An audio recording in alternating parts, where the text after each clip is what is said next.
Sebelum lanjut, seperti biasa, Mimin mengucapkan terima kasih buat orang baik yang udah nyawer. Kali ini ada dari Paman, pesan semangat terus Min. Buat orang baik yang udah nyawer, Mimin mengucapkan terima kasih banyak. Semoga semakin bertambah rezekinya, panjang umur, dan sehat selalu. Kita lanjutkan ke intronya. Ichikiwir. Kembali lagi bersama channel kita semua. Jika Anda suka, jangan lupa komen, like, dan subscribe, serta bila Anda berkenan, aktifin subtitlenya supaya ada tulisan teksnya. Kita langsung ke ceritanya. Perintah Kaisar Naga. Bab 5253-5255. Namun, tepat ketika kesadaran ilahinya mencapai tepi istana Dao Hitam di dalam lembah, niat membunuh yang ganas tiba-tiba menguncinya. Seseorang sedang memata-matai. Sebuah teriakan tajam menggema dari dalam lembah, diikuti oleh beberapa aura kuat yang membubung ke langit dengan kecepatan yang mencengangkan, langsung menuju tempat persembunyian mereka. Oh sial, kita ketahuan. Wajah Dev berubah, dan ia tiba-tiba menarik kembali kesadaran ilahinya, menarik Methu menjauh dan berlari. Mundur. Hampir saat mereka bergerak, beberapa cahaya iblis hitam legam menyambar lembah tempat mereka bersembunyi, menghancurkan batu-batu besar dan memenuhi udara dengan asap dan debu. Tangkap mereka. Berani memata-matai di luar lembah angin hitam. Kalian sedang mencari mati. Puluhan kultivator iblis menyerbu keluar dari lembah, dipimpin oleh seorang kultivator manusia abadi tingkat 5. Wajahnya ganas, dan ia bergerak dengan kecepatan luar biasa, memperpendek jarak di antara mereka dalam sekejap. Dev dan Methu tak berani berhenti, melesat hingga kecepatan maksimum, melesat menuju kota suci pedang. Para kultivator iblis di belakang mereka tak henti-hentinya mengejar, melepaskan rentetan mantra ganas dan senjata tersembunyi, memaksa mereka ke dalam situasi berbahaya. Bajingan-bajingan ini sangat cepat. Methu menghindar, mengumpat dengan geram. Berbalik, ia melemparkan beberapa jimat, yang meledak menjadi semburan api, menghentikan sementara para pengejar. Dev, dengan saksama merasakan kehadiran di belakangnya, terus-menerus menyesuaikan arahnya dan memanfaatkan medan untuk menghindari serangan. Ia diam-diam berterima kasih pada dirinya sendiri karena terburu-buru, kalau tidak, ia pasti sudah dikepung musuh, tak bisa melarikan diri. Mereka berdua berpacu tanpa henti. Berkat keakraban mereka dengan arahan kota pedang suci dan kemampuan menghindar Dev yang lihai di saat-saat genting, mereka akhirnya, setelah menderita beberapa luka ringan, berhasil menerobos gerbang kota. Para kultivator iblis mengejar mereka hingga ke gerbang kota, tampak waspada dan tidak berani memasuki kota pedang suci. Mereka hanya bisa mengumpat dengan marah di luar sebelum pergi dengan gusar. Dev dan Methu bersandar di tembok kota, terengah-engah, tubuh mereka basah kuyup oleh keringat, wajah mereka masih terukir sedikit keterkejutan. Sialan, aku hampir terbunuh di sana. Methu menyeka debu dari wajahnya masih gemetar. Saat ini, sesosok yang familiar bergegas mendekat. Itu adalah Safia. Melihat kedua pria itu yang tampak terengah-engah, ia terkejut. Kakak senior Chen, Tuan Hu, bagaimana kalian bisa sampai seperti ini? Dev menarik napas dan menceritakan kejadian itu secara singkat. Ekspresi Safia sedikit berubah setelah mendengar ini. Aku senang kau baik-baik saja. Ikutlah denganku. Guru ingin bertemu denganmu. Keduanya mengikuti Safia dan kembali ke halaman silabus. Silabus sedang menyesap teh di meja batu. Melihat mereka masuk, ia meletakkan cangkirnya, melirik mereka, dan berkata dengan tenang, jadi, kalian pergi ke lembah angin hitam. Benar, senior. Dev membungkuk, tapi sepertinya ada yang salah di lembah angin hitam. Ia menceritakan semua temuannya kepada silabus, termasuk perbedaan antara aura para kultivator iblis dan aura istana Dao jahat, dan bagaimana mereka diburu setelah ditemukan. Silabus mengangguk. Seperti yang diduga, lembah angin hitam tidak mungkin merupakan cabang dari istana Dao jahat. Kenapa? Tanya Dev. Para kultivator iblis di lembah angin hitam berasal dari garis keturunan iblis darah. Metode kultivasi mereka mengandalkan menghisap darah kultivator lain untuk meningkatkan kemampuan mereka. Metode mereka brutal, tetapi sangat berbeda dengan fokus istana Dao jahat pada pemurnian jiwa. Silabus menjelaskan, lebih lanjut, garis keturunan iblis darah dikenal karena sifatnya yang keras dan pendendam. Kamu beruntung bisa lolos dari cengkeraman mereka. Jika kau benar-benar menerobos masuk, kemungkinan besar kau tidak akan pernah lolos. Dev dan Methu bertukar pandang, keduanya merasakan hawa dingin di hati mereka, dan luapan amarah yang membuncah. Jadi, kita tertipu oleh gedung informasi itu. Methu bertanya dengan marah, 1 juta batu peri itu hanya ditukar dengan berita palsu. Silabus melirik mereka dan mendesah, sudah kubilang sebelumnya bahwa informasi dari gedung informasi mungkin tidak dapat diandalkan. Kamu harus mencari tahu sendiri. Kurasa karena kamu kurang berpengalaman dan mereka ingin sekali menjual informasi, mereka sengaja menggunakan berita lembah angin hitam untuk menipumu dan menghasilkan uang kotor. Keterlaluan. Matthew menggebrak meja. Ayo kita selesaikan masalah ini dengan mereka sekarang dan suruh mereka mengembalikan uangnya. Ekspresi Dave juga dingin. 1 juta batu peri hanyalah masalah kecil. Dipermainkan seperti ini sungguh tak tertahankan. Senior, kami akan segera kembali. Setelah itu, ia dan Matthew berbalik dan menuju gedung informasi. Guru, haruskah aku menghentikan kakak senior Chen? Tanya Safia sambil menatap silabus. Tidak, biarkan mereka pergi. Setiap kegagalan adalah pelajaran, kata silabus. Tak lama kemudian, Dave dan Matthew kembali memasuki gedung informasi. Pelayan yang menyambut mereka masih berdiri di lobi.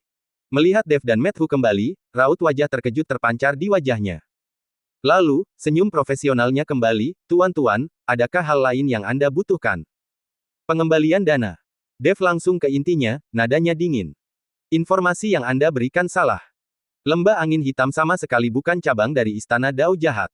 Senyum pelayan itu memudar, dan ia menggelengkan kepalanya. Tuan-tuan, aturan gedung informasi kami adalah setelah informasi terjual, tidak dapat dikembalikan. Aturan yang tidak masuk akal. Matthew berteriak dengan marah, kalian menjual informasi palsu dan menipu orang, dan kalian masih tidak mau mengembalikan dana. Percaya atau tidak, aku akan meruntuhkan gedung kumuh kalian. Pelayan itu, yang tampaknya tidak terpengaruh oleh posisinya sebagai kader, berkata dengan tegas, tuan-tuan, hargai diri Anda. Gedung informasi kami telah berdiri di kota suci pedang selama bertahun-tahun dan memiliki aturannya sendiri. Kami hanya bertanggung jawab untuk menyediakan informasi. Informasi itu sendiri tidak benar atau salah. Itu adalah kesalahan penilaian Anda sendiri, jadi bagaimana Anda bisa menyalahkan kami? Pengembalian uang tidak mungkin. Kamu. Matthew sangat marah dan hendak menyerang, tetapi Dave menahannya. Dave menatap pelayan itu, matanya sedingin es. Dia tahu bahwa mengambil tindakan di sini tidak akan menghasilkan apa-apa. Gedung informasi pasti memiliki dukungan untuk bertindak seperti ini. Bukankah Anda mengatakan bahwa jika informasinya salah, pengembalian uang penuh akan diberikan? Tanya Dave. Apakah saya mengatakan itu? Saya tidak ingat. Tanyakan saja dan cari tahu kapan gedung informasi kami pernah mengembalikan uang. Pelayan itu berkata dengan arogan. Sial, kau menyangkalnya. Matthew sangat marah. Mata Dave sedikit menyipit, kesal dengan pelayan di depannya. Kau mau mengembalikan uang atau tidak? Tanya Dave dingin. Tidak, kata pelayan itu. Tuan Hu, bunuh dia. Teriak Dave pada Matthew. Matthew, setelah mendengar ini, menerkam pelayan itu seperti harimau lapar yang menerkam mangsanya. Pelayan itu mencoba melawan, tetapi Dave menahannya. Pelayan itu baru saja mencapai tingkat keempat alam manusia abadi, tetapi Dave dan Matthew telah mengejutkannya dan membuatnya benar-benar tidak bisa bergerak. Matthew menyerang pelayan itu dengan ganas. Orang-orang yang lewat berhenti untuk menonton, hanya untuk mendengar jeritan pelayan itu, tidak dapat melihat apapun. Hanya dalam waktu 10 menit, pelayan itu mati. Matthew telah membunuhnya. Di dalam gedung informasi, tubuh pelayan itu ambruk ke lantai, darah perlahan merembes dari bawahnya, menodai lantai yang bersih hingga merah. Para biksu yang berdiri di sana menyaksikan langsung gempar, terkesiap kaget. Gila! Beraninya mereka membunuh orang di sini. Mereka orang-orang dari gedung informasi. Apakah kedua orang ini ingin mati? Lihat, penjaga gedung informasi datang. Setelah beberapa teriakan marah, sekelompok orang dengan cepat muncul dari kedalaman gedung informasi. Pemimpinnya adalah seorang pria parubaya berjubah brokat dengan wajah persegi, tetapi saat ini wajahnya pucat pasi dan matanya sedingin es. Ia menatap mayat di lantai, lalu tiba-tiba menoleh ke Dave dan Matthew. Aura kuat terpancar darinya, menekan udara di sekitarnya begitu kuat hingga seolah membeku.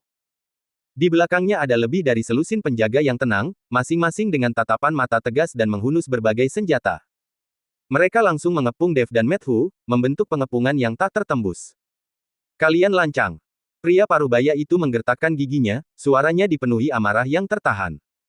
Beraninya kau membunuh seseorang di siang bolong di gedung informasiku. Apa kau pikir gedung informasiku hanya untuk pertunjukan?